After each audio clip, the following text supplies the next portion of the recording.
Pihak pendakwaan memfailkan rayuan terhadap pembebasan bekas Timbalan Perdana Menteri Datuk Seri Dr. Ahmad Zahid Hamidi terhadap 40 pertuduhan rasuah berhubung projek Pusat Sehenti dan Sistem Visa Asing (VLN) yang telah diberikan kepada Ultra Kirana Sdn Bhd UKSB.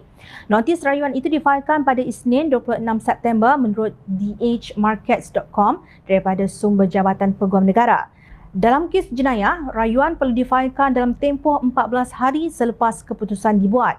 Jumaat lalu, Hakim Mahkamah Tinggi Shah Alam Datuk Muhammad Yazid Mustafa melepas dan membebaskan Ahmad Zahid daripada kesemua 33 pertuduhan mengikut Seksyen 16(a)(b) Akta Suruhanjaya Pencegahan Rasuah Malaysia, Akta SPRM dan 7 pertuduhan mengikut Seksyen 165 Kod Keseksaan. Muhammad Yazid ketika membuat keputusan tersebut berkata pihak pendakwaan gagal membuktikan kes prima facie dan mempersoalkan saiz sampul surat berwarna coklat yang digunakan oleh pengarah UKSB Harry Lee Vui Kyun dan Wan Qaris Shah Wan Abdul Ghani serta bekas pengurus pentadbiran David Tan Siong Soon dalam penghantaran mata wang asing terutamanya dolar Singapura kepada Ahmad Zahid. Muhammad Yazid seterusnya berkata keterangan mereka untuk penghantaran wang tunai tidak disokong kerana tiada rakaman CCTV. Ia tidak sama dengan kes rasuah Datin Sri Rosmah Mansor yang dinyatakan oleh saksi bahawa wang dihantar di dalam beg. Hakim juga memutuskan bahawa ketiga-tiga mereka bukan saksi yang boleh dipercayai. Mahkamah Tinggi juga membangkitkan persoalan mengenai catatan notasi dalam ledger David Tan kerana ia mendapati bahawa sesetengah daripadanya tidak mempunyai notasi bahawa penghantaran telah dibuat. DH memetik kenyataan Peguam Dr. Syed Iskandar Syed Jaafar yang berkata beliau terkejut dengan keputusan membebaskan Ahmad Zahid kerana telah membaca alasan yang diberikan dan mendapati beberapa kesilapan boleh dirayu. Jika Peguam Negara sebagai pendakwa raya tidak merayu, ia akan mengecewakan orang ramai. Anda tidak boleh menyalahkan Peguam dan orang ramai kerana membuat kesimpulan bahawa pendakwa raya melindungi pegawai awam yang korup, tegasnya.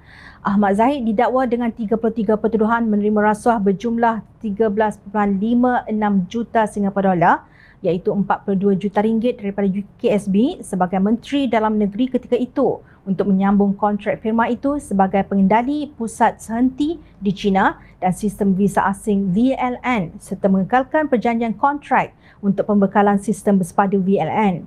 Ahli Parlimen Bagan Datuk itu juga dibicarakan atas 7 pertuduhan rasuah lain atas kapasitinya sebagai Menteri Dalam Negeri ketika itu.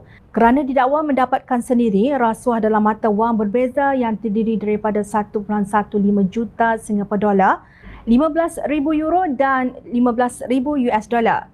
Pihak pembelaan mengatakan wang itu ialah sumbangan politik. Bagaimanapun, menurut pihak pendakwaan, UKSB tidak pernah memasukkan wang berkenaan ke dalam akaun UMNO mahupun mendapatkan resit pembayaran.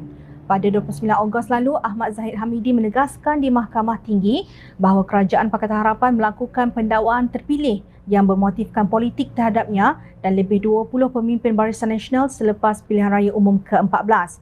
Selain beliau turut diheret ke mahkamah atas kesalahan jenayah, kata Ahmad Zahid termasuk Datuk Seri Najib Razak, Datuk Seri Ahmad Maslan dan Datuk Seri Tengku Adnan Tengku Mansur. Yang Arif, saya sedari bahawa pada 9 Mei 2018, apabila kerajaan di bawah BN telah gagal memperoleh kursi yang cukup untuk membentuk kerajaan, maka gabungan parti lain ambil alih dan dalam bulan Jun 2018, laporan Suruhanjaya Pencegahan Rasuah Malaysia SPRM telah dibuat kepada saya, katanya.